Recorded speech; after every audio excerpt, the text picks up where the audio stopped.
Welcome, One Crack News. You are back dealing with the best.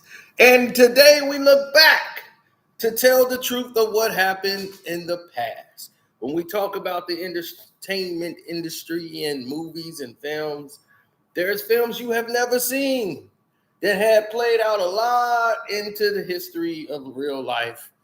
And you guys probably never even heard of the films. And that's why you talk to people and you learn and you find out new things.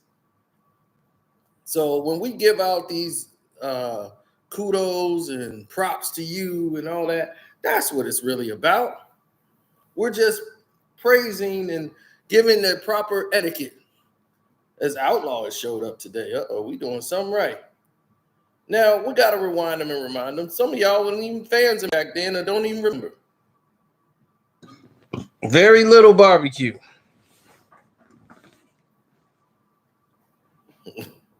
Most of y'all don't remember I that. never knew people just get so excited over fireworks. I'm like, how old are you? I'm trying to get out of the way of these fireworks. Crumb's brother. He was the star and made this movie. He got out of jail, and back then they have a thing. If they see a chick, they automatically claim. Whoever sees the chick first, they got claim to him. So he saw the chicks first, so they belong to him. They Crumb's brother's chick. Now, if you try to cross him, then you become what they call the worm. So they tried to worm him out of his chicks. And they sent him on a dry mission so they could get him out of the way so they could score with the chicks. Classic movie, man. Even though Crumb's brother is nobody to play with. Nope. Why would you hate a day off work?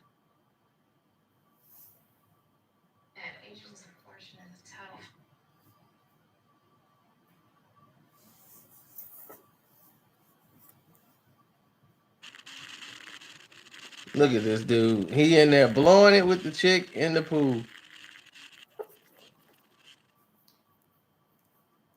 He left his buddy, ditched him. His buddy catch up to him, caught him ditching.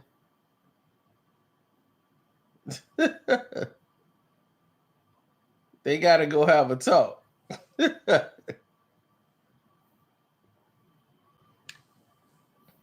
So after he has a talk, oh man, where you at? It's 7:21. Jesus. Where you at? You in the UK or something?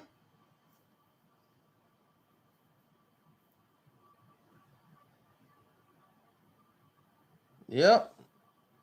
Man, Anton, you saw that Patreon already? Straight hating at his finest, ain't it? Cock block.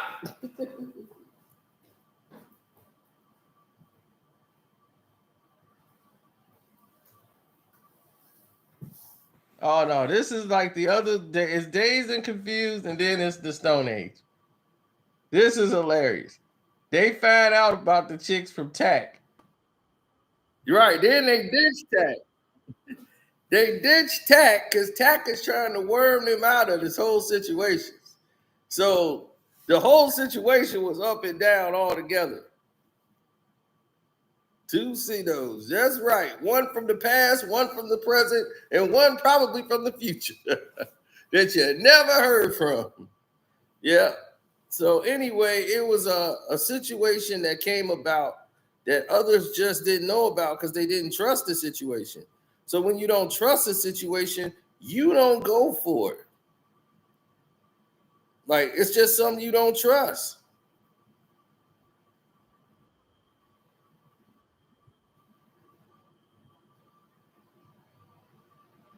Oh no.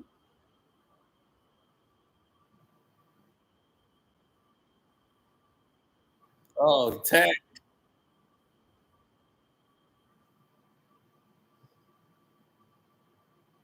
Oh no, this is classic.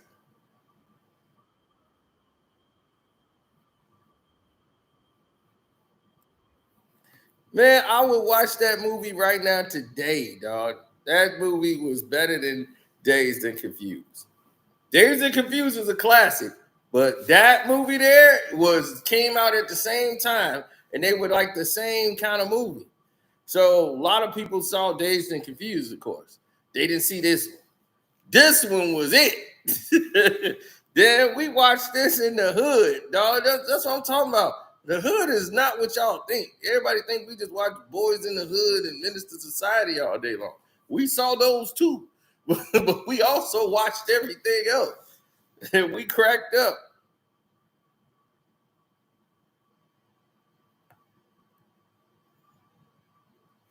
You said Fury on Netflix is good. What the hell is Fury? Or Fairy or whatever. The hell you talking about, Outlaw? You trying to get somebody hooked on something crazy?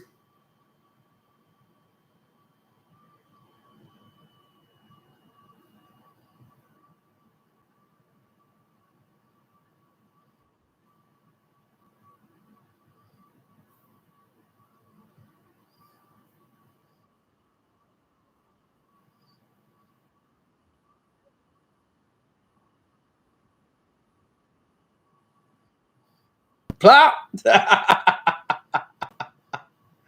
Oh yeah, buddy, look at him.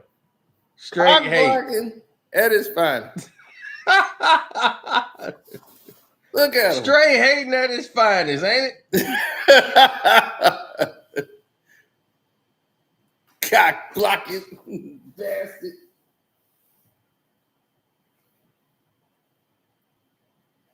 Oh no, this is like the other. It's Dazed and Confused, and then it's the Stone Age.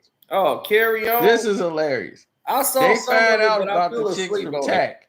Then they ditch him. Tack was trying to worm Crumb's brother out of the chicks. He told these two guys about it because they had the car. He needed a ride. They got gas money from him, told him to get out and clean the windows, and ditched him. So he had to go to his last resort to go grab this other guy who don't even come outside. He don't even want to be there. So he could go over there and see these chicks.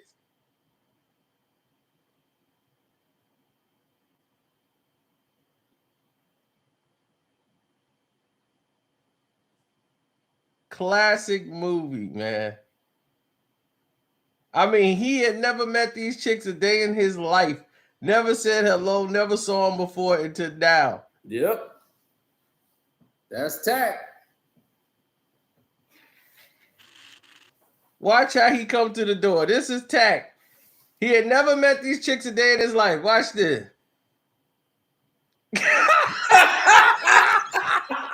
This is why they didn't want him to come. They said if we let Tack come, Tack would have grossed the chicks out, and it would have been a problem. Yep. That's why they didn't want him to come. They was like, he gonna, man. That's why they wormed him out the deal, because they was like, man, you know what Tack gonna do, man. He gonna gross the chicks out. And the chicks he gonna mess it up for everybody. We all got a friend like let's that. Let's get some audio. We gotta hear Tack when he come through this door, man. We got to. You got to hear Tack. God, baby. That's the line. That's the line of the year. Bring on the. That's the line of the year. Bring on the. That's right.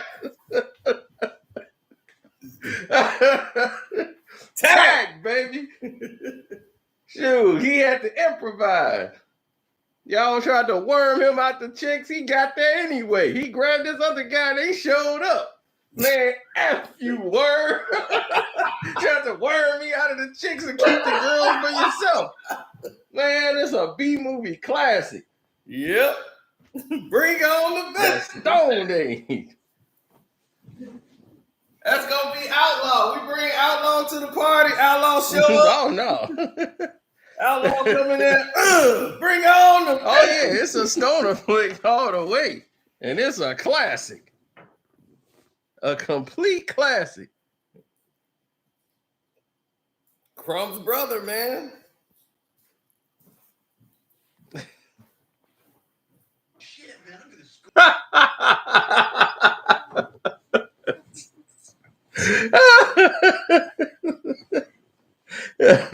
Oh man.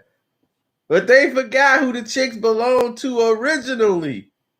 The chicks belong to Crump's brother. Crump's brother. This is Crump's brother's chicks.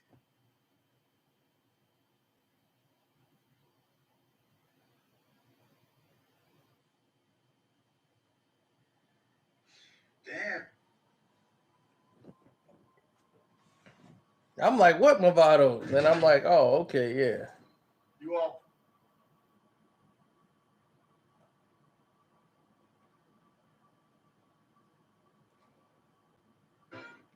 Now to get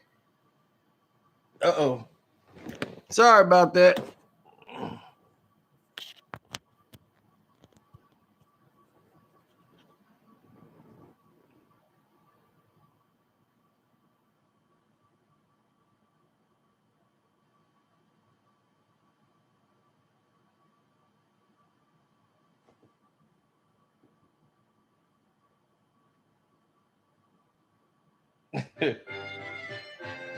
Now to get the chicks originally, they had to send off Crump's brother. Yeah, I had to plug the phone up to the charger. We good now. To get the chicks, they had to ditch Crump's brother and send him off. Oh, it's called The Stone Age. It's a classic. It'll show you how to get lucky on a chick. I mean, nobody came up like this one dude here. He became our whole motivation of coming up on chicks. Hubs. My man came up off, man, we've had plenty of nights like this. Meeting a chick for the first night, her and her friends, and coming up like that, that was wonderful. Just had one of those nights where everything just come together. This dude did not want to be denied. He did every cutthroat move in the world to get these chicks.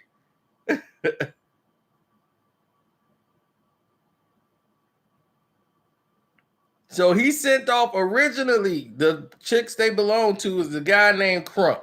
Crump just got out of jail. Crump's brother.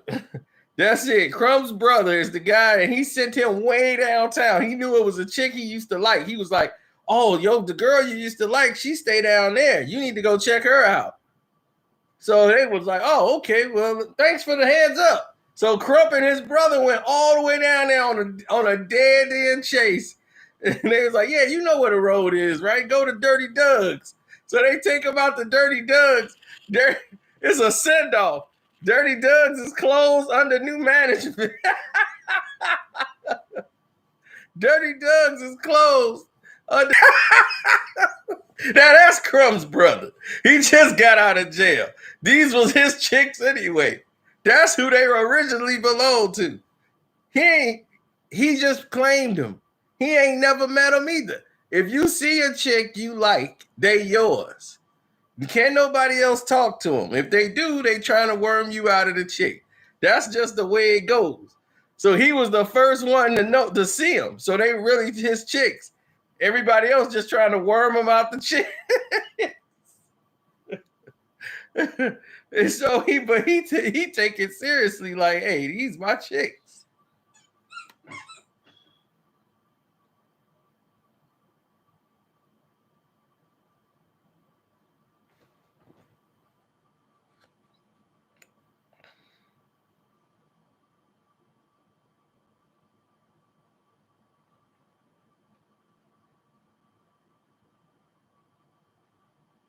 And his buddy job is to jump on the grenade.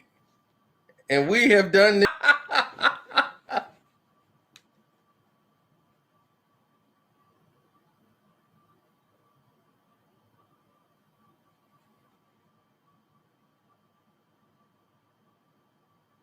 So he's supposed to be downstairs jumping on the grenade. The other chick that's downstairs, they both wanted to hit this chick. But it ain't working out, you know. It's like, dude, deal with it, man. It is what it is. I got this one. You got to go down there and jump on the grenade, man. Like, go on down there, man. I'll do it for you. If she'd have went with you, I had to go settle for the other chick. Here, Jay, he gave him the bottle. Here, man, go down there and entertain her. Do something. Man, I'm trying to score here. Help me out. Oh, yeah, this is a classic film. This is a classic bro movie, man.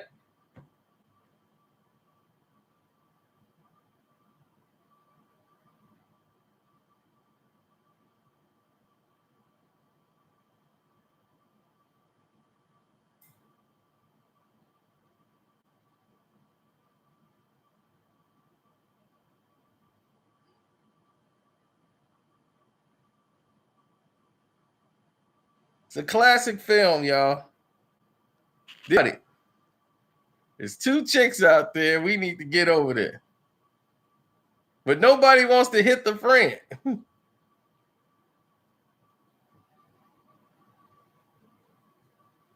And they all come to the house screaming alcohol like she finna come out and sleep with them.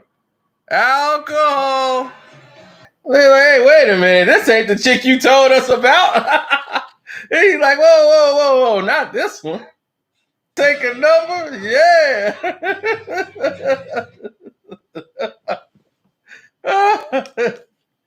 Oh, man, this is a classic, man. Y'all miss it out.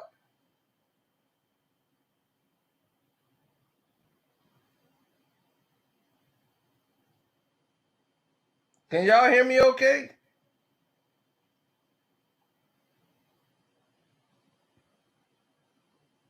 When white boys were cool.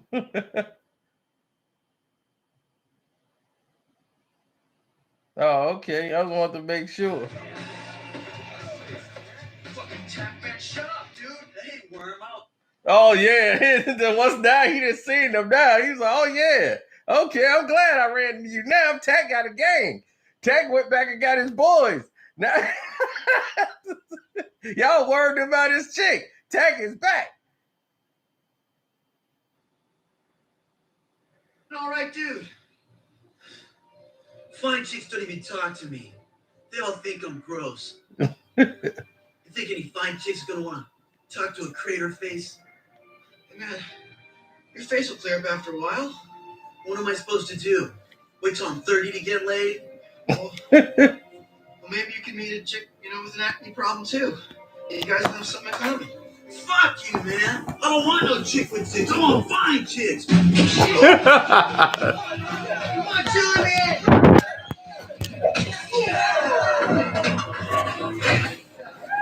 You gotta come out sometime, word.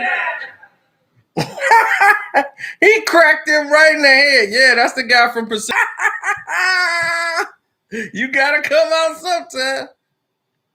I don't want no chick with tits. I want fine chicks. I want fine chicks, baby. I want fine chicks. Yeah. You gotta come out sometime, word. Worm me out my chicks. You gotta come out sometime, worm.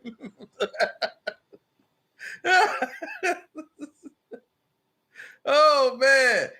Why is he outside anyway? All he's supposed to be doing is down here. All he got to do is be down here sleeping with this chick, period. That's it.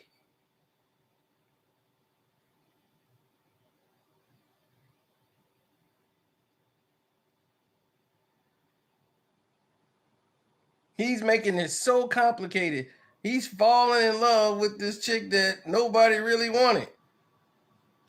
And she's mad because don't nobody want to sleep with her. I'm like, dude, all you had to do was make a move. She was giving him, he wasted about a whole hour and a half, and all he had to do was make a move. She was ready to go. She was looking for somebody to care about her. Her friend was getting all the attention. I'm like, dude, all you gotta do is go down there. Man, this was the easiest score in the world for him, and he blew it. So he down there, he gets her high. He wasting all this time talking and getting to know her. So, and he's sitting there blowing it.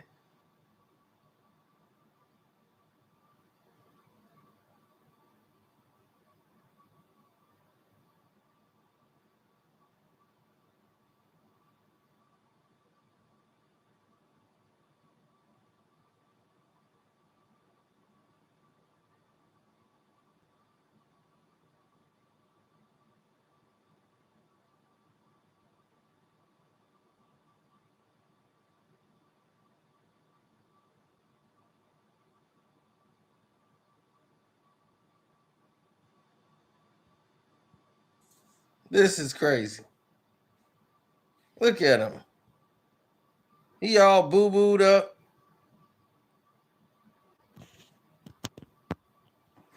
I don't know why I keep coming out of the port. Okay, there it is.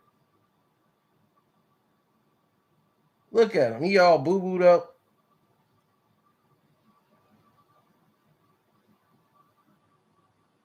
Oh, yeah, we still talk, like on friendlier basis. But we both standoffish right now.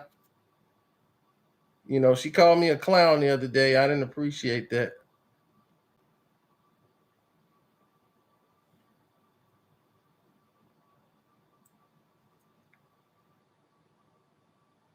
I'm like, a clown wears paint on his face.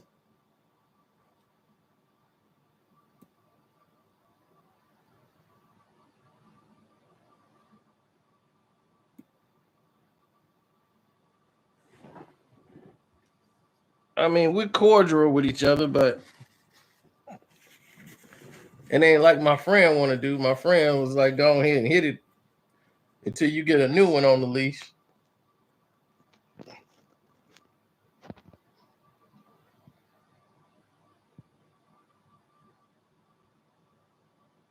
Look at him. He down here blowing it with this chick.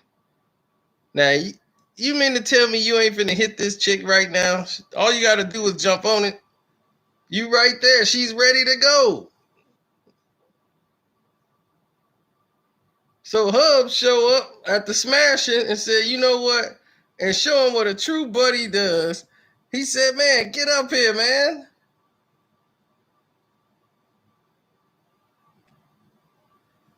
So he rescues his boy, told him, like, look, man, she mad because he ain't get hit. He's like, look, I talked to her into giving you some head. All you got to do is go in there. I told her you was messed up. You was in a mental hospital or something. But I hooked it up for you. All you got to do is go in there. So his homeboy still hooked him up. And he was like, man, what is this? You down there blowing it, man. Get in there while I go down here. He's like, he going down there to cover the situation up. I know, Hubs was great. He had one of the best nights in the world.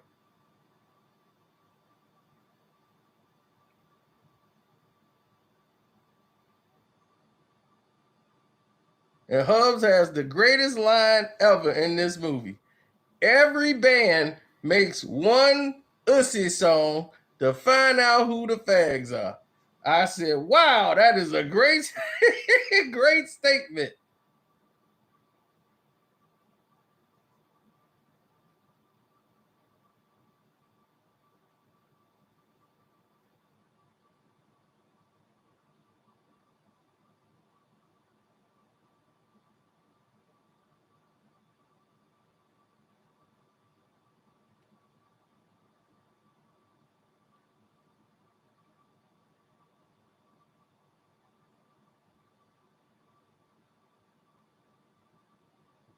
So, of course, he goes in there and whips out because he got feelings for the other chick. Oh, man. Fucking piss me off. He had just got out of jail. I mean, he ain't been out of jail 24 hours. My man is ready to go back.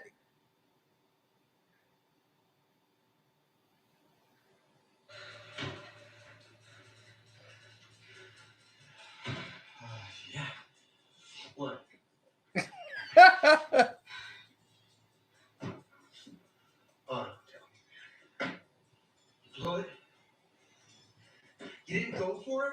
Worm me out of my chicks. I wasn't like that, man. I should kick your ass myself. I'm worried about it.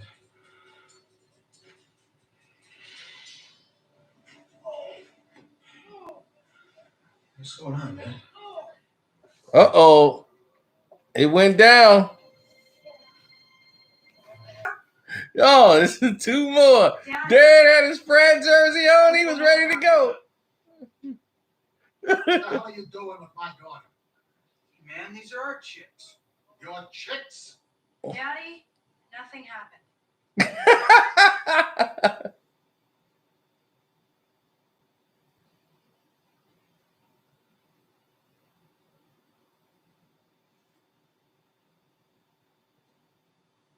Oh man. So yeah, that's a classic movie, man.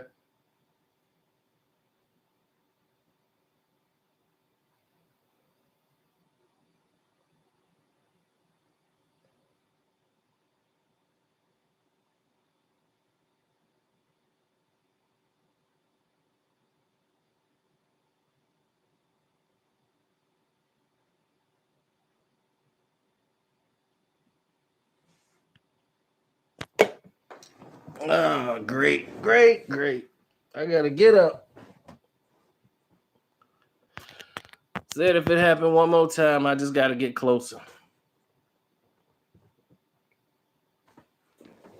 So enough about me and the movies I'm watching.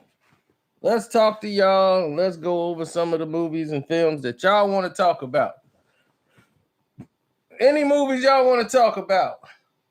Any questions? I am at your disposal.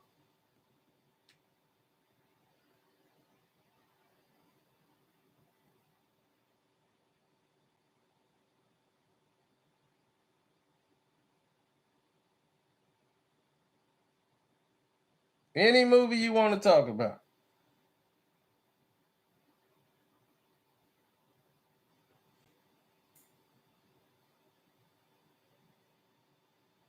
Oh, you just saw Attack the Block.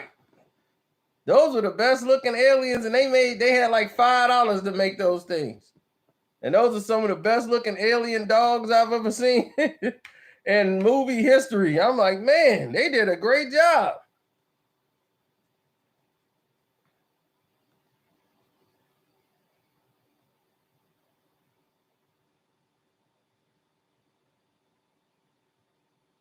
For the lack of resources they had.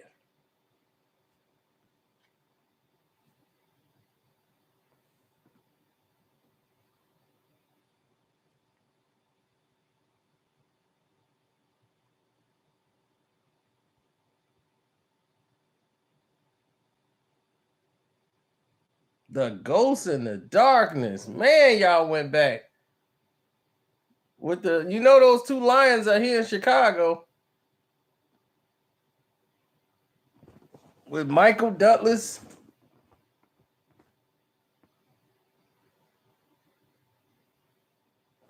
Yep, they right here in the museum. Ghost of the Darkness is a true story.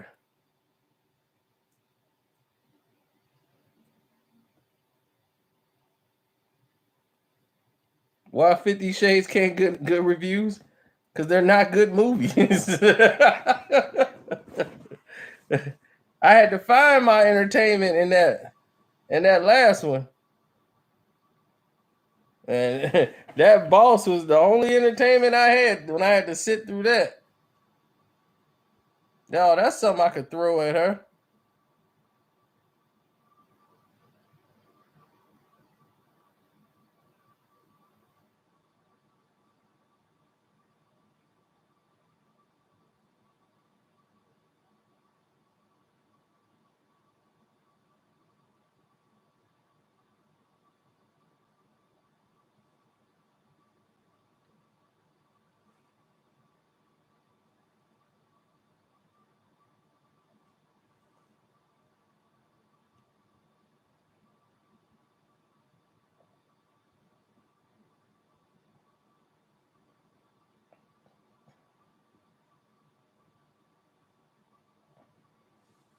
Did you know Married with Children was gonna be a movie? It had gotten so big, Married with Children was gonna become a movie.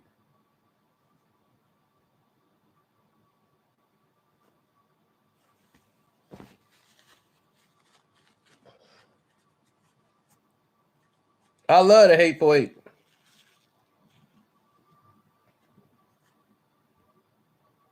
Never heard of Bone Tomahawk. Who's in Bone Tomahawk?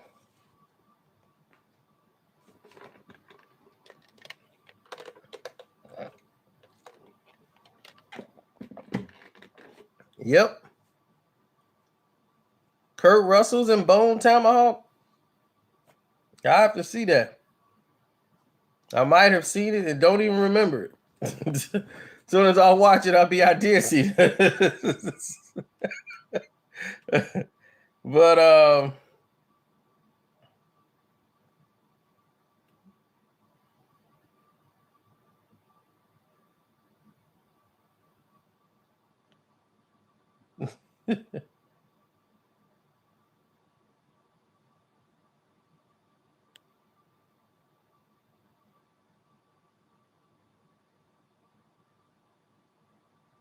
yeah, Al Bundy was a hit. The episode they were gonna make was they were gonna do the one and that ended up being Laura Umpton. The one when Al Bundy was gonna be killed over in England. And he had relatives over there and they was trying to kill him. They were gonna make it where the Bundys go overseas and do that. So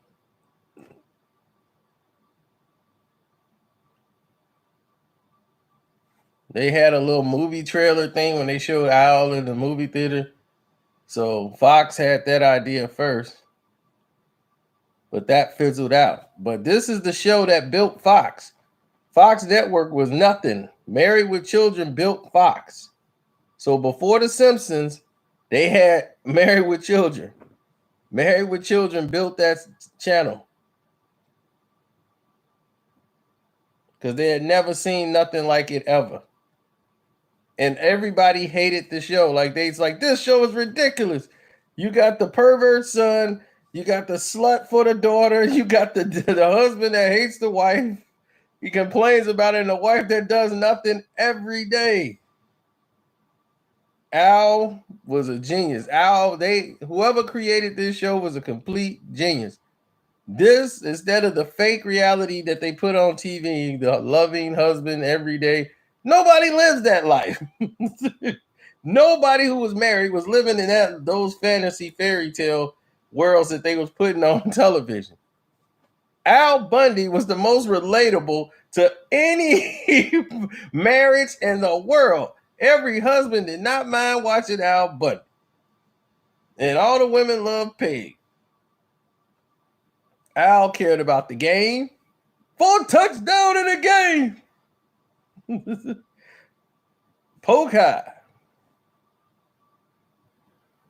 He hated the French. He hated the French. And he was very patriotic. He sold women's shoes every day. And he never had any money. Kept going to the family. Poor Al. And that's how the whole show was basically. Poor Al.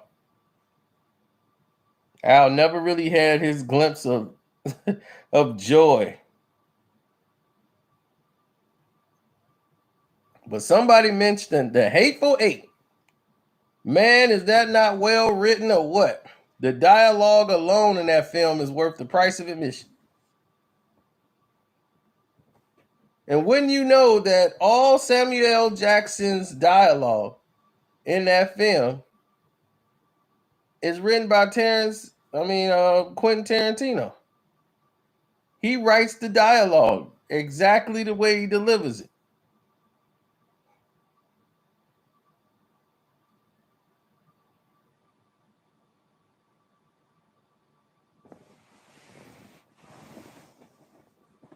See, people didn't know this. Quentin Tarantino grew up and was raised basically around blacks. his entire life. So he hear this type of stuff. Like, I mean, he grew up where there was pimps, hoes, getting smacked up. So he could write these characters.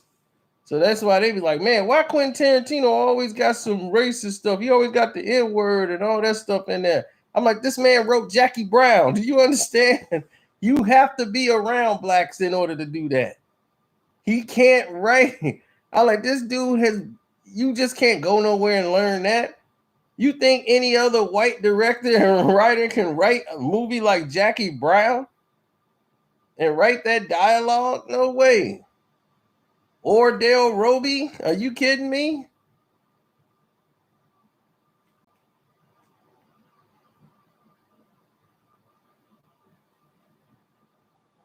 The whole dialogue with Samuel Jackson and Chris Tucker.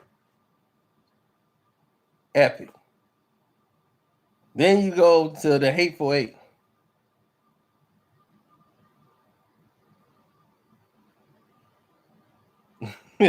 Yeah, you think I wanted to spend $10,000 on you? Man, look, man, I know you didn't want to spend, man. Look, I know I owe you, man, but man, I hate spending $10,000 on ungrateful peanut head niggas, but I did it. And why you free?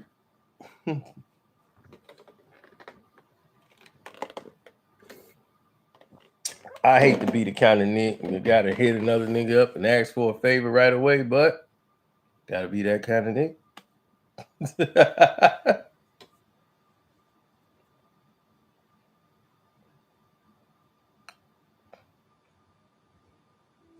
Nah, it ain't no problem, man. It's more like a situation. Remember them two machine guns I got? Yeah. Well, I'm gonna sell 2 of them tonight. Yeah. See, you got these cats down in Koreatown. Now, I ain't never dealt with no Koreans before. They normally don't cause no problems, but you know me, never going anything without backup. That's what I need you for. Backup.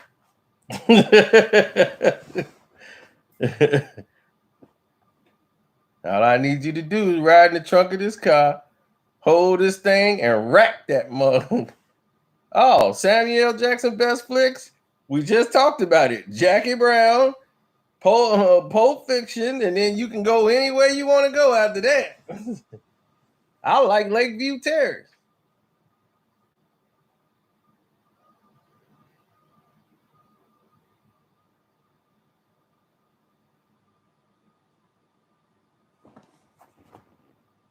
I thought I erased this.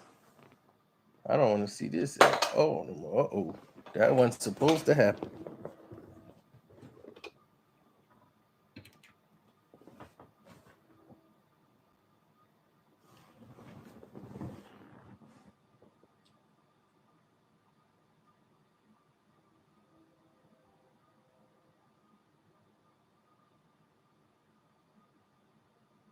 Oh, come on. Which Predator I like the most? There's only one good Predator.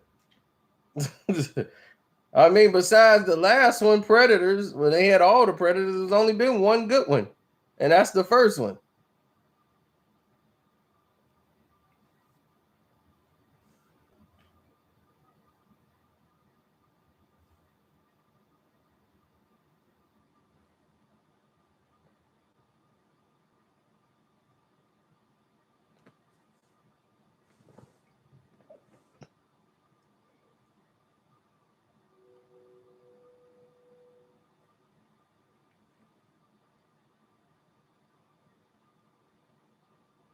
Glover is always cool, though.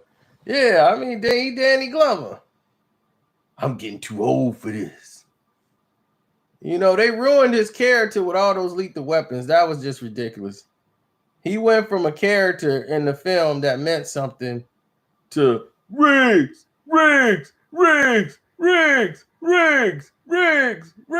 I swear to God, if you play part 3, that's all you gonna hear. In Lethal Weapon 3, I swear to God, you gonna hear Riggs at least 45 times within the first, and like one scene, he used it at least 45 times during a whole action scene. When Riggs is on the motorcycle and all that, Riggs. Rig, man, you'll take a drink every time he say Riggs, man, you're gonna fall out.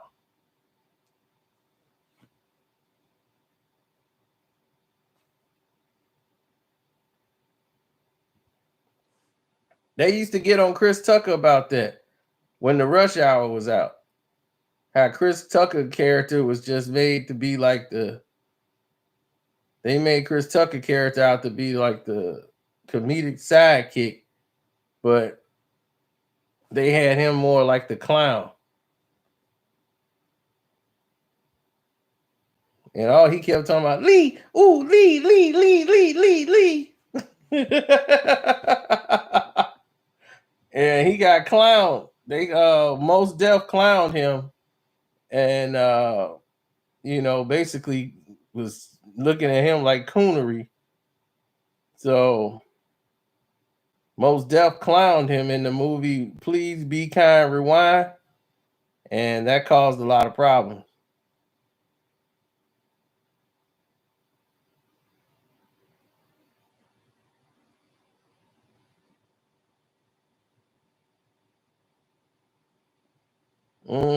When he they did a redo of all the movies. For those who don't know what that Be Kind Rewind is, it's a story about them trying to save a video store that they have on the corner that's about to be bought out and replaced, and they trying to raise some money to do that. And then they accidentally erased the movies on the tapes. For some reason, they all got erased. And they went and remade these movies and put them back in the cover. And these were not the movies; they were like remakes, their version of them. All the movies was messed up. They had like the cheap antennas and everything, but it was funny because the people who was renting them knew this wasn't the movies, but they were hilarious and they liked these movies better. It was just like watching a YouTube video or some spoofs of a movie. People was okay with renting those. So they was doing real good to the movie company found out what was going on and was gonna sue them and close it down. Oh yeah, 16 Blocks is good. That was really good. It showed the range Most Def had as an actor. People didn't realize he wasn't just a rapper. He also was a thespian and he had taken acting before. And he had a lot of roles on the table, man, but he blew it. He blew it big time. Hitchhiker's Guide to the Galaxy.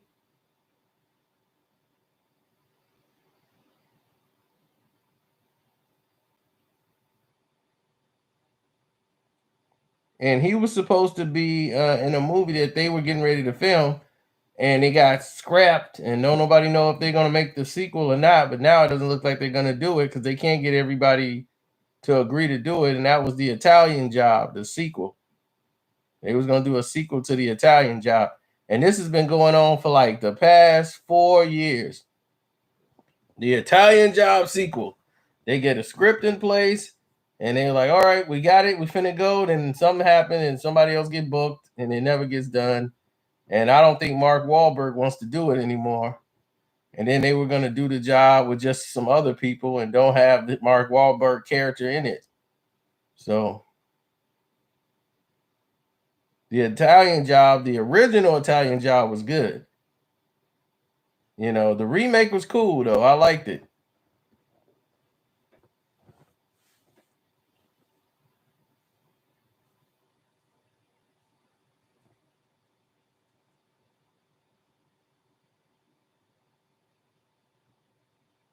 Face Off was all right. It wasn't, it was just that people started giving these roles to John Travolta ever since he did Broken Arrow, and he played a villain for the first time. Yeah, I'm out of control. Isn't it cool? Yeah, and I was just like, he's not a good bad guy. Then he was in a movie with Al Pacino was in it. It was something, I believe Al Pacino was in it. He was the bad guy in that too. He was a bad Marine guy.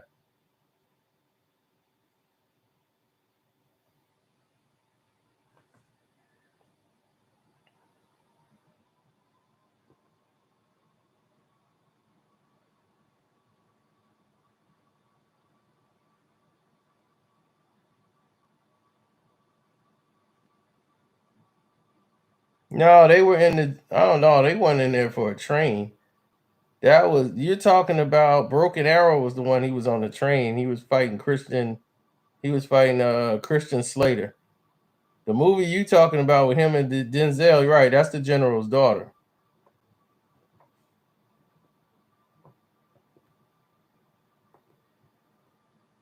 Oh, I know what you're talking about. Oh, you talking about Pelham 1, 2, 3?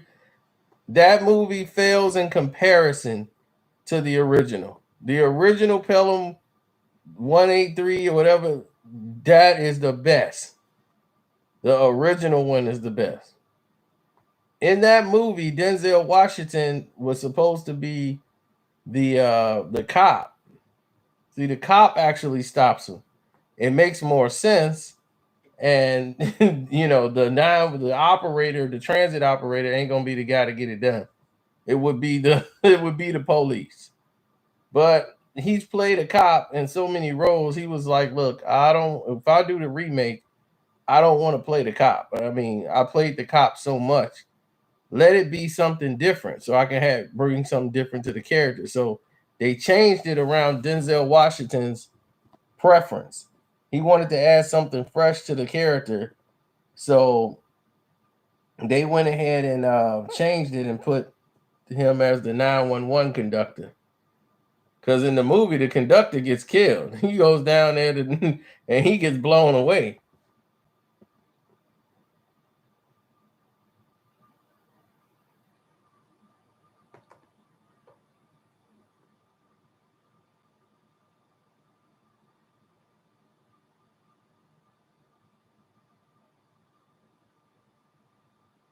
Oh, the originals are always good because, see, people don't understand. This is back before everybody turned passive.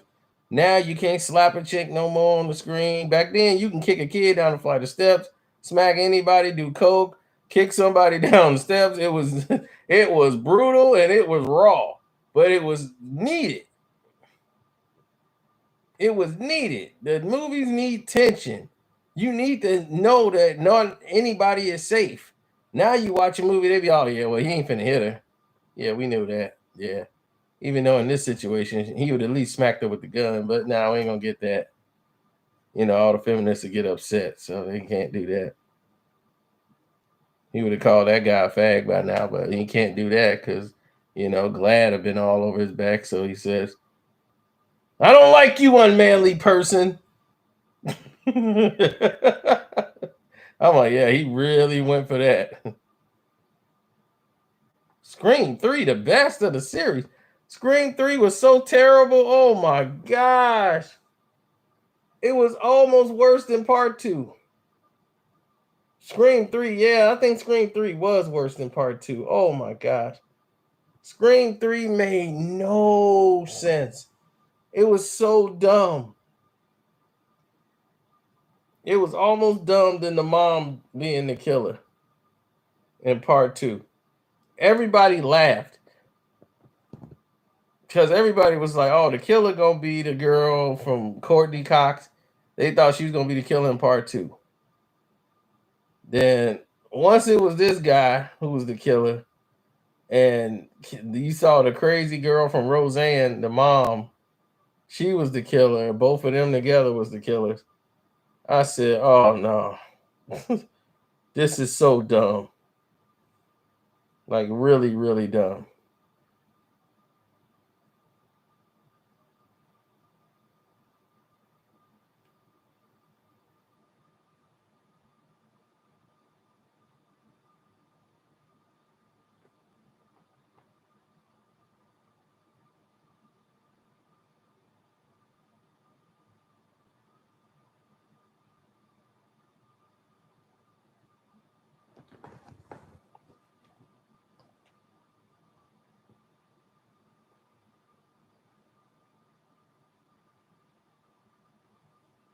Shoot, I felt like I gained weight today. Just today alone.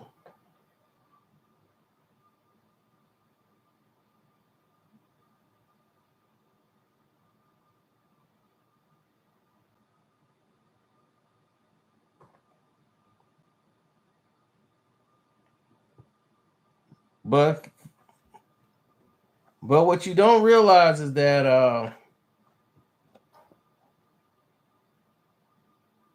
the movie that we were talking about, The Hateful Eight, Jennifer, or what's her name? She should have won the award, I think. It was close, but she played such a outstanding role. Uh, what's her name? Jennifer Leigh or whatever. She's been in the movies for a while, but she had been on hiatus, but she killed that performance. We got 20 other guys down there at Red Rock. What do you think they're gonna do? Now you ain't done nothing we can't forgive. Now we got 20 more guys down there at Red Rock.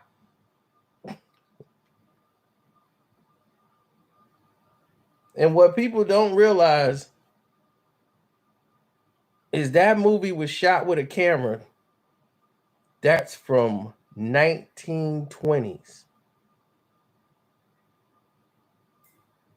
It is the best looking picture ever. I saw Spider-Man. It's on here. If you want to watch the review, it's on this channel, Screen Thing.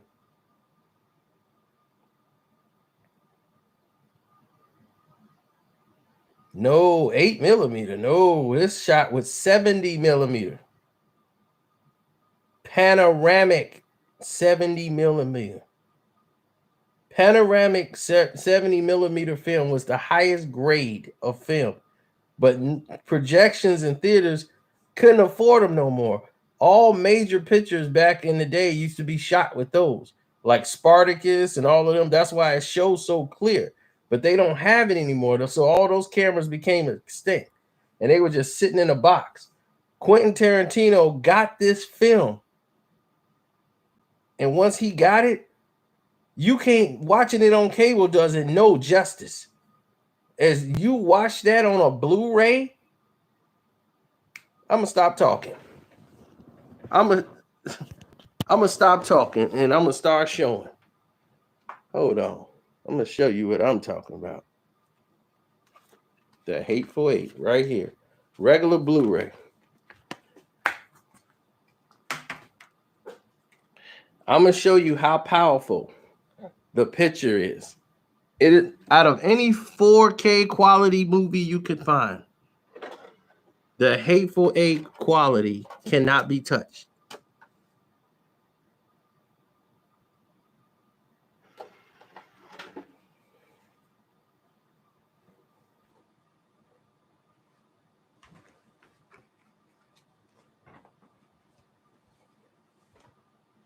Turn it over here towards me.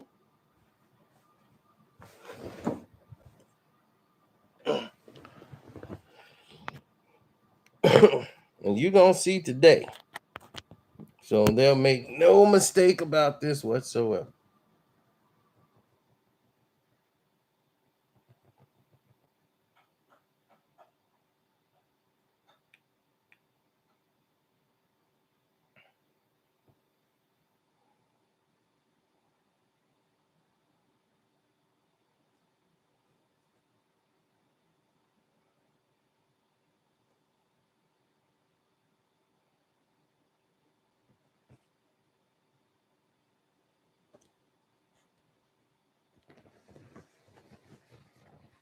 Oh yeah.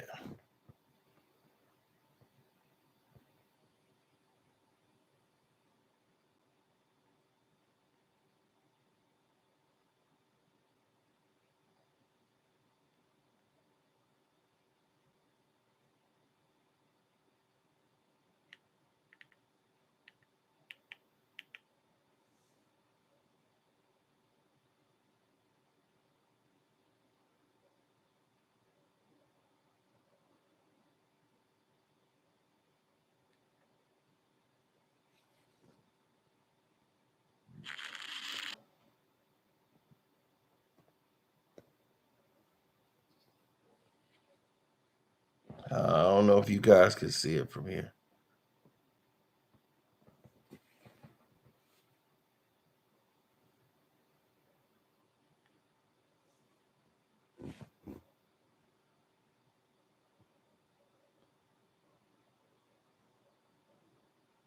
The quality is impeccable. You can see everything in detail. It's in panoramic shot, filmed in panoramic, 70 millimeter. Look at that. No color distortion. You can see the snow. You can see the full picture. Nothing blurry out of content. It is the clearest picture you're going to see. If you get the DVD on Blu-ray, rent it, put it on a Blu-ray player, it will play better than any movie you ever had.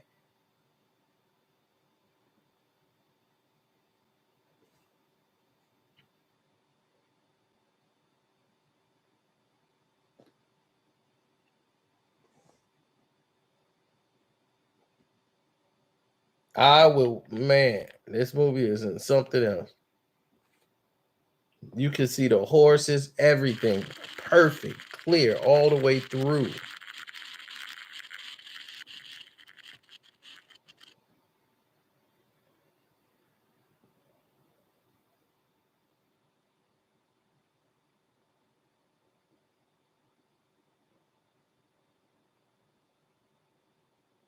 And that's you just seeing it through the phone.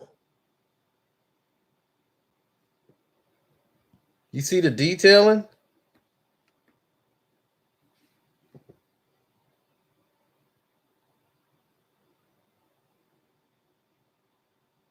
Look at the letters. Clear. Everything's clear. You can see everything. That's 70 millimeter. Movies are not shot with 70 millimeter. You had to go to a special movie theater that had the projections to do 70 millimeter panorama. Not all movie theaters have them.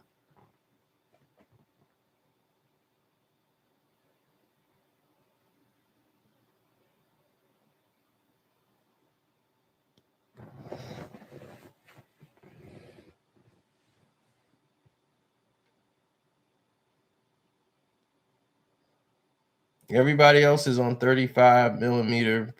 Now they're digital. Back then, movies still, the first digital movie was Star Wars Episode 2.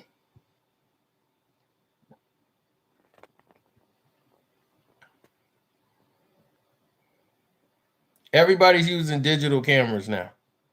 Everything is shot digitally. If you use film, it's going to cost you an arm and a leg. So people don't really use film anymore. Everything is digital. No, not Episode 5. Episode 2, Attack of the Clones, is the first digital movie. Episode 5 is Return of the Jedi. Empire Strikes Back.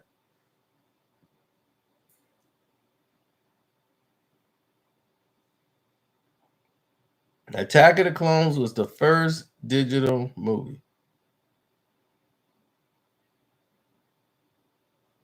So that was the first one. And when it came out, it got negative reviews because a lot of people say they didn't understand it. Episode 2, a lot of people didn't really like for different reasons. Now, the Clone War part, it had its parts in there that I loved. I liked the movie.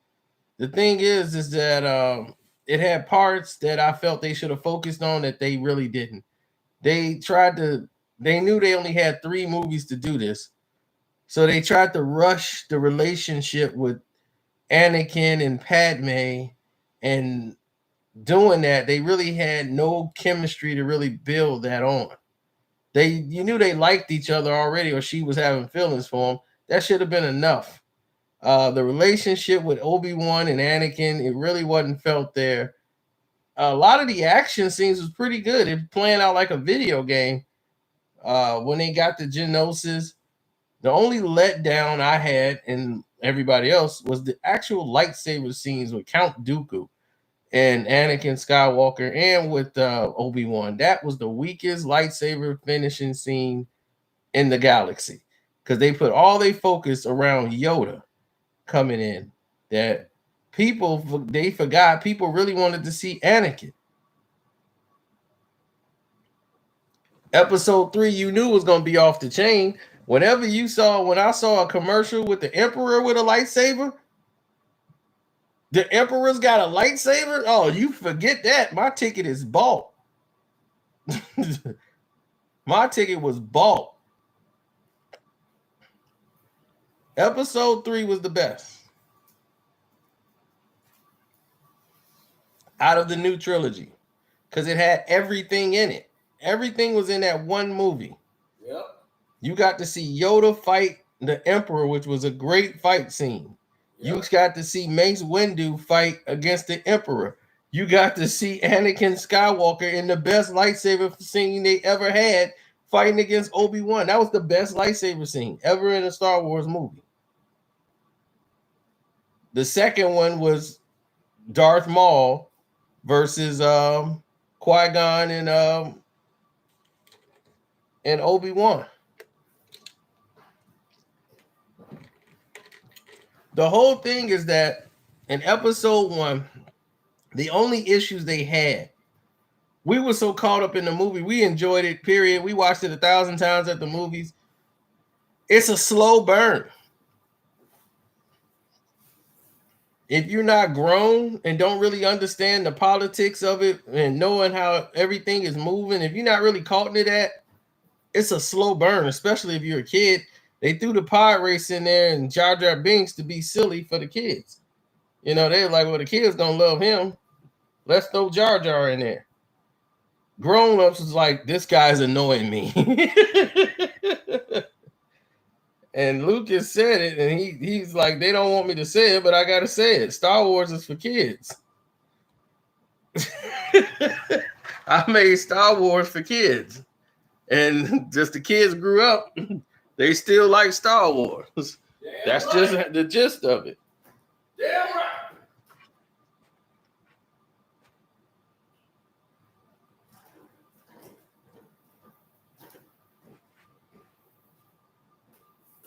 Okay, what did I do with the case? I just had it.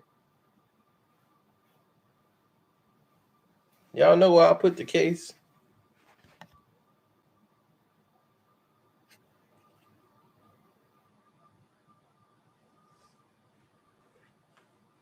I don't remember.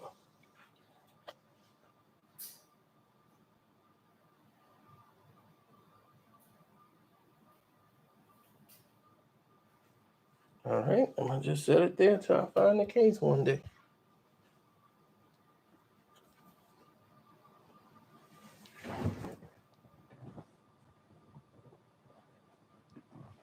Yeah, it's nowhere in sight. Probably threw it somewhere over here and don't know where I put it. That's why I'll be having a disc sitting out forever. And I'll be like, why is this disc sitting here?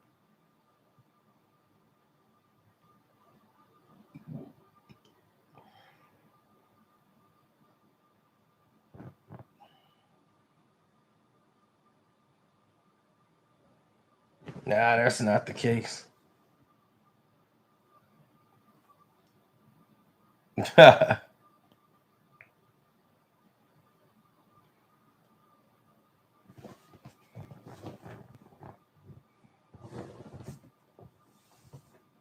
You know, it's a shame. We had a lot of movies that ended up becoming cult classics, but we never got the sequels to. Like, we never got to see another Scott Pilgrim because it performed so badly at the movies that they just didn't have a budget to keep that going. But it became a great hit on the on once it got the video. You know, it's like, man, we wish we'd have had this type of backing before.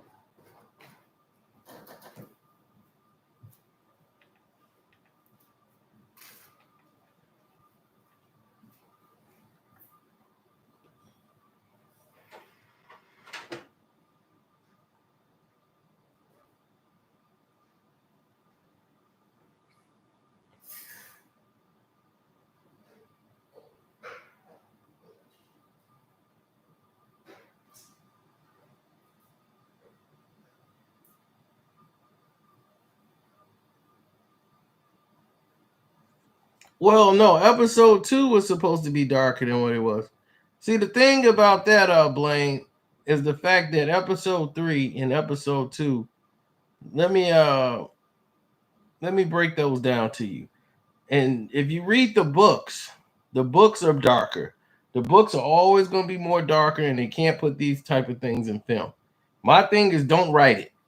Because believe me, my cousin read the book before he saw the film. I told him, don't do that. Yep. Because if you read the book before you see the movie, it's going to mess up your mind when you That's don't right. see it in the movie. You'll mess the whole movie up for yourself. He didn't believe me. He read the book. He went in there, and then he didn't see what he thought he was supposed to see, and it blew his mind. Blew his mind completely. He lost it on episode 2. He was so mad he didn't go watch episode 3. Because if you read the book first, I can see if the book comes out and then they make a movie about it later on, then you had no choice. You didn't know a movie was coming, actually.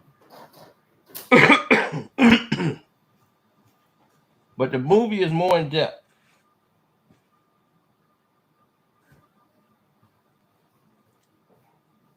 I mean, he saw it. He just didn't go when we went. That was the only one he didn't do it to. He was so mad.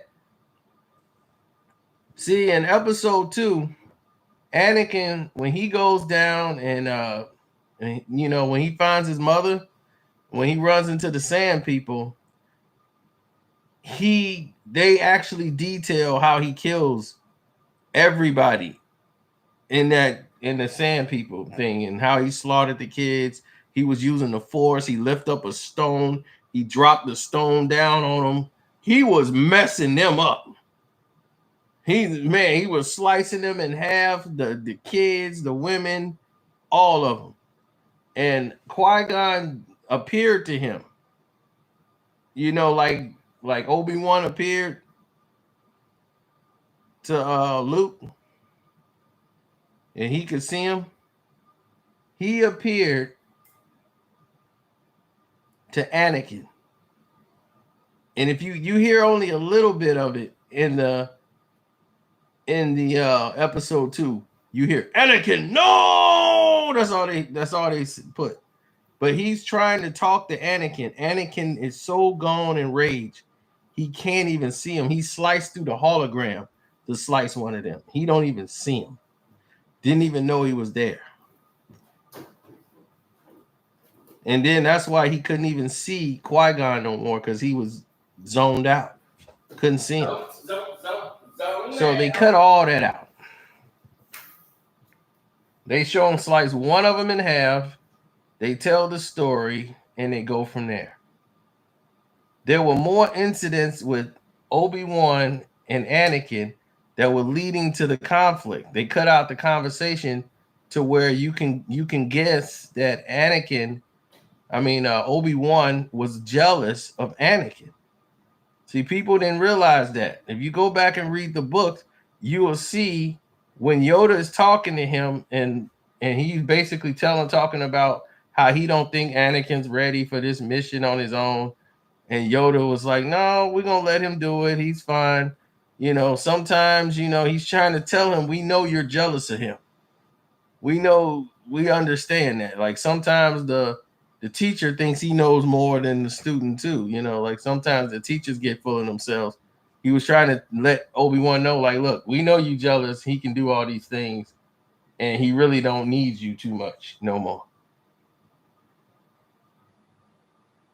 Because Anakin was ahead of him in a lot of ways. He just didn't have the experience, going through it. But he, as far as skills and talents and power in the Force, he's light years ahead of Obi-Wan. But Obi-Wan had more wisdom, where Anakin his anger clouds his vision, which was always the downfall of the Sith. That anger so much, it blinds him.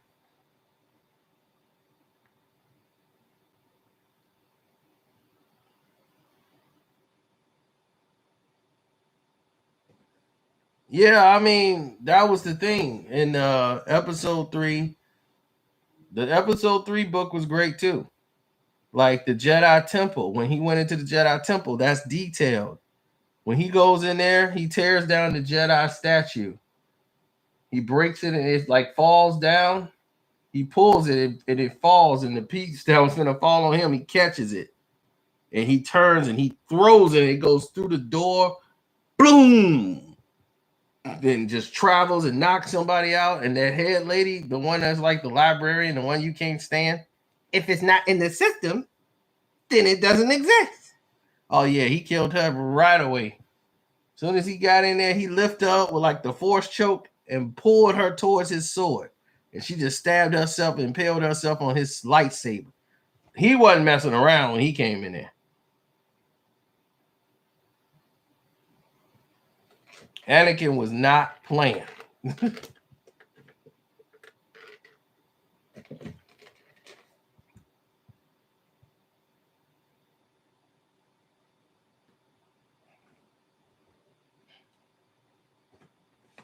Yeah, as a kid, when we saw Luke lose, we was like, whoa. J. Cole is not one of the greatest rappers of all time yet. He's made 3 outstanding albums.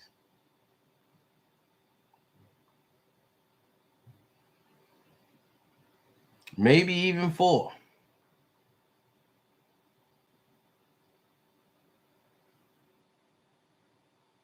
Because his first album was good. I wouldn't say it was a classic. The one that had role models and all that.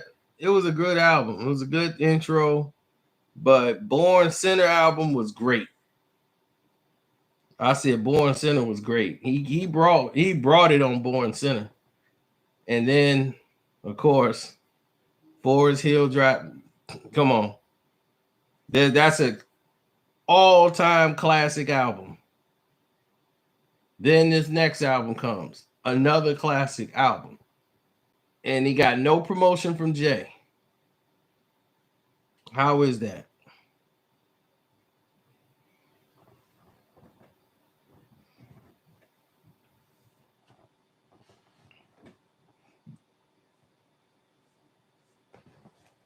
Only thing they give J. Cole is HBO.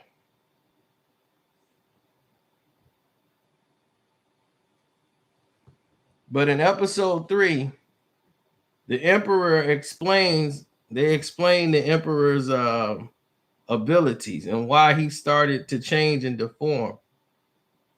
And it was a lot of people in the movie thought because Mace Windu put the electricity back on him when he was pushing the sword down. That's not why he started to wrinkle. He was using his force powers to keep his face young. When you use a lot of your force power, it drains you of your life force.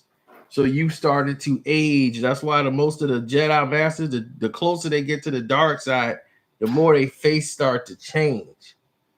It's like it's living off you. The force, the dark side of the force is living off you, off your life force. So the closer and the darker you get, the more wrinkles and everything you start to incorporate. So the more power you use, it exerts you. And you got to use more of your life force. That's why he started to change.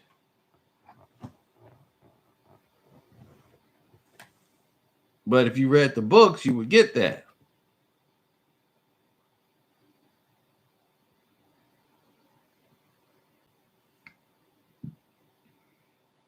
Would you say Nas was the greatest of all time when he put out Illmatic and it was written? Would you say he was one of the greatest rappers of all time? Not yet.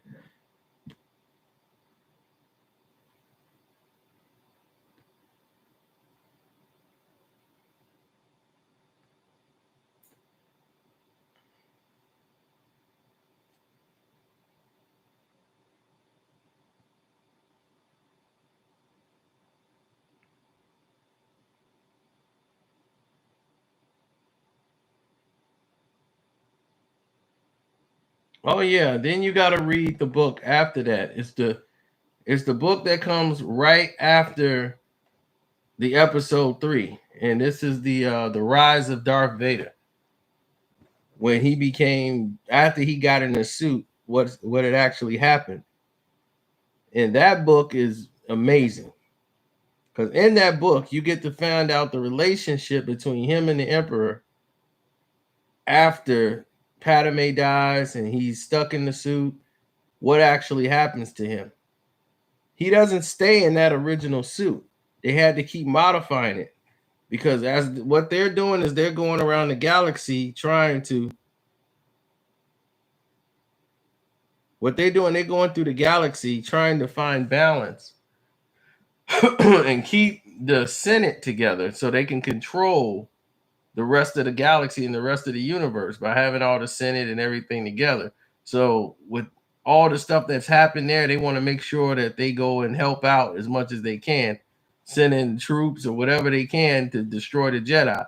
If it gets out of hand, then Vader would come and eliminate them. So Darth Vader was going around to different planets, fighting Jedis, killing them 2, 3 at a time, slaughtering them. And anytime he find out there's a Jedi somewhere, he wants to be the one to kill him. So they would send Vader over there, and he would go and kill him and get this information, and he was wiping them out.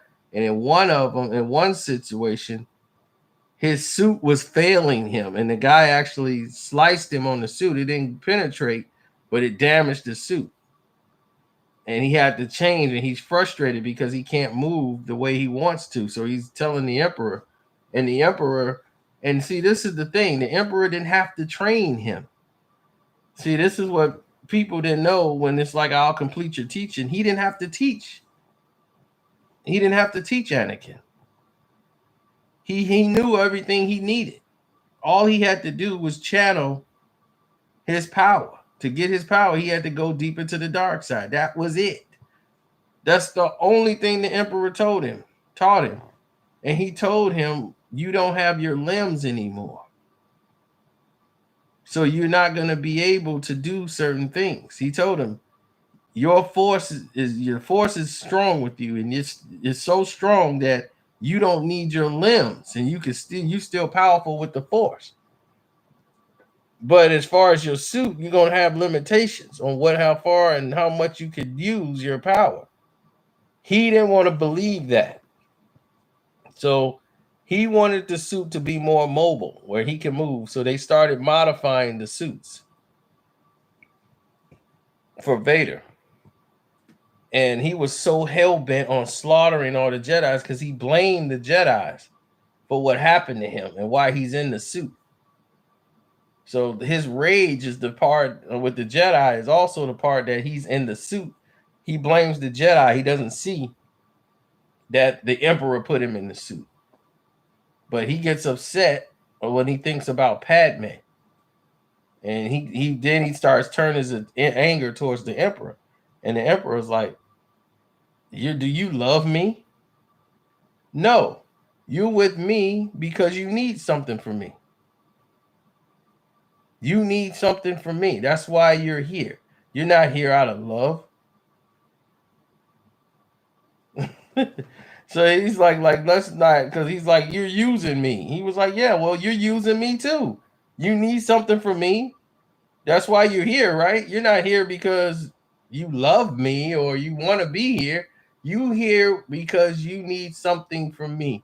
You need to learn ways of the Force and things of this nature through me. That's why you're here.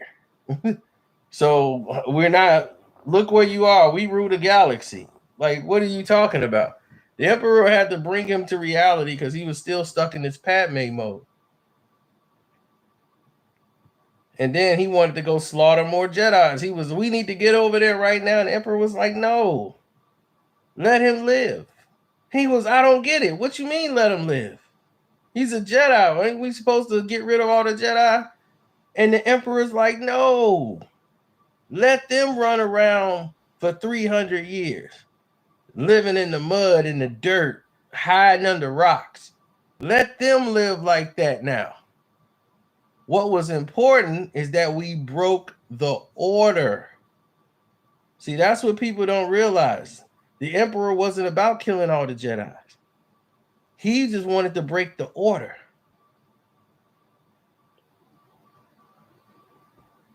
See, people they never got that. You got to read these books. He's like, let them live in fear for 300 years.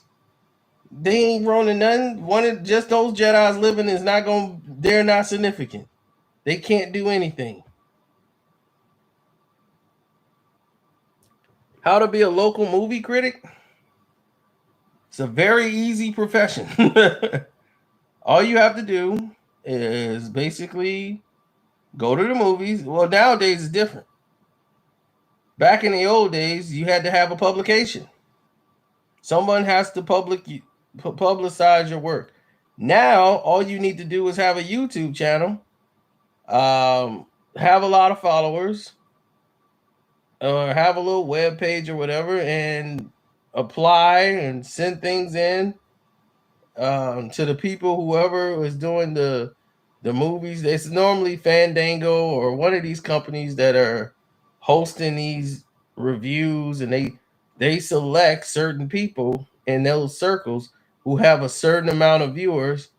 They give them certain access to, like for all the movie reviewers, like the Schmoes knows, Jeremy Johns, Chris Stuckman, these guys, the movie critic Grace Randolph or Rudolph, she's gonna be there, and it's a lot of people in the movie circle that are at these places. I remember Tom Shadowbash. I don't know what happened to him. I gotta look him up. I don't see him as active anymore. But believe me, it's a thankless job. It is ridiculous. You're not gonna really like it. Trust me, you're not gonna like it. You're gonna want to work on your own pace. You work on your own pace, everything will be fine. But see, here's the thing: you get big enough, you can just do the movies you like. Me, I do all movies. So even the movies I don't like, I sit there and watch those too, and I make a movie review for them. Like I just did one for Beatrice at dinner. I haven't even uploaded it yet, I don't think. And that movie been out for a week. Cinema Sins is done nicely.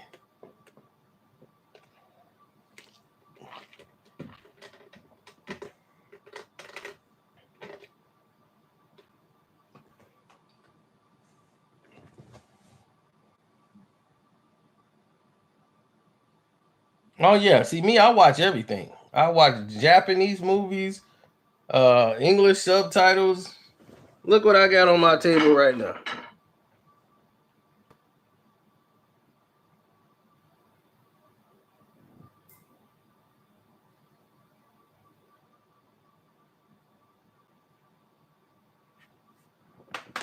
I haven't seen it yet, but I'm getting ready to watch it soon.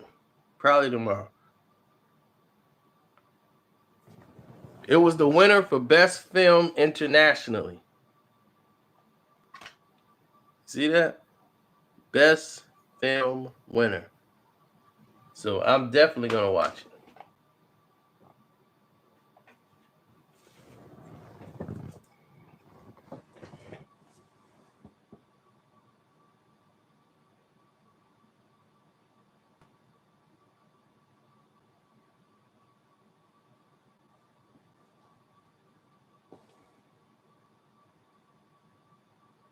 I know, like the girl with the dragon tattoo. I saw that and I was blown away. Because I watched the real version. The one that was done overseas. All three. Here in America, we probably just not finna get the sequel. Finn was a good character. Yeah. Finn was a good character, but he was there for the distraction. See, here's what a lot of people don't know. They rewrote that movie so many times. That movie was rewritten like on the spot, constantly changing. Because they had a leak. Some guy that worked there got fired, was leaking stuff out. So they started doing rewrites and changing things around.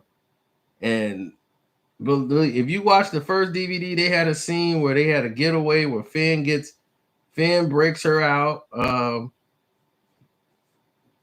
course, you can find it online. You see where what's his name? Chewie rips off the arm of the guy. Hey, that's mine.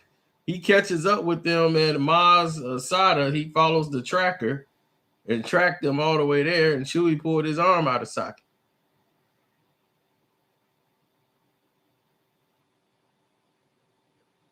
When they brought Harrison Ford back, I already knew Harrison Ford was going to die. That was like the weakest surprise of all time. We just didn't want to see it, but we all knew Han was going to die.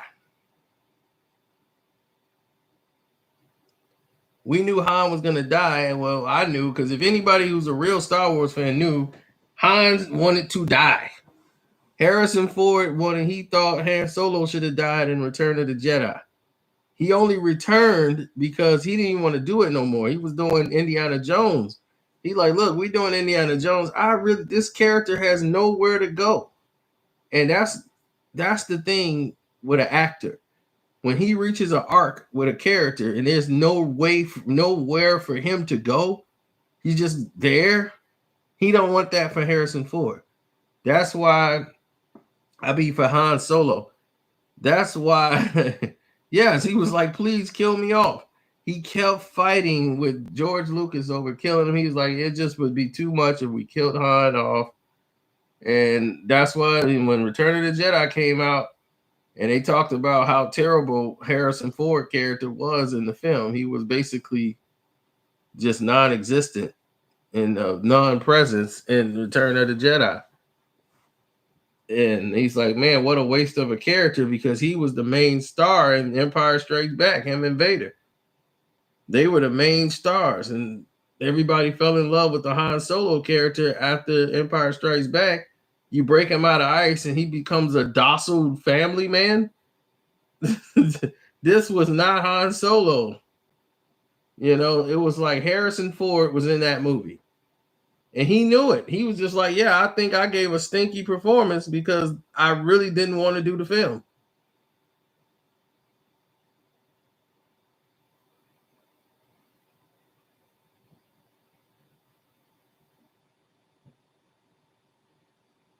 Besides the obvious two. Besides Indy and Blade Runner, Harrison Ford has had a couple of good movies. Here's a Star Wars fact that you guys didn't know. If you watched my videos, I told you. Star Wars was filmed and cast at the same time as the movie Carrie. Stephen King and George Lucas worked together to cast for both Star Wars and Carrie. And whoever got selected, George Lucas was there while they were selecting for Carrie. And whoever didn't get picked for Carrie was left for Star Wars. That was going to be in the cast. So John Travolta was going to be Han Solo. He was going to be the first Han Solo. The guy that was going to be Luke Skywalker was the guy with the curly hair from Believe It or Not, I'm Walking on Air. He was going to be Luke Skywalker. Princess Leia was going to be played by the blonde-haired girl who got killed in the car with John Travolta in the movie Carrie.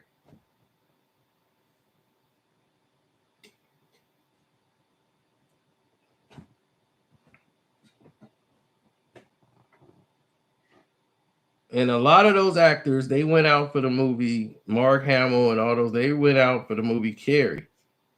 There was a double casting.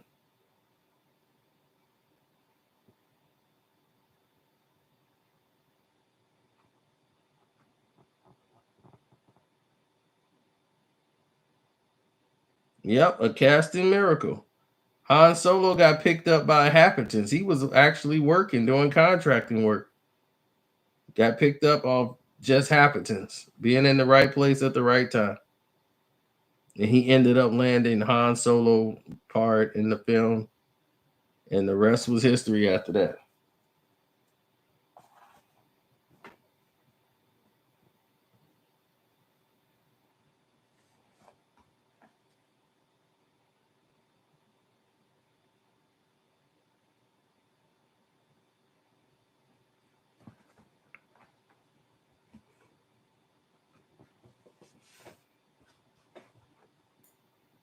Thank goodness.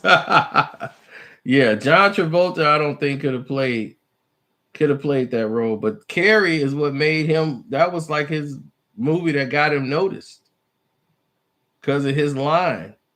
Get her done. Get her done. Man, go in there and get her done, man. Get her done. Get her done. That line came from Carrie, from John Travolta delivering that line. So get her done. So before that became famous, that was already done in there. Get her done. A lot of Hollywood stuff is accident. You never know who's gonna stick. All the people they put the money in, like, oh, he gonna be a big star. A lot of them fizzed out of the business.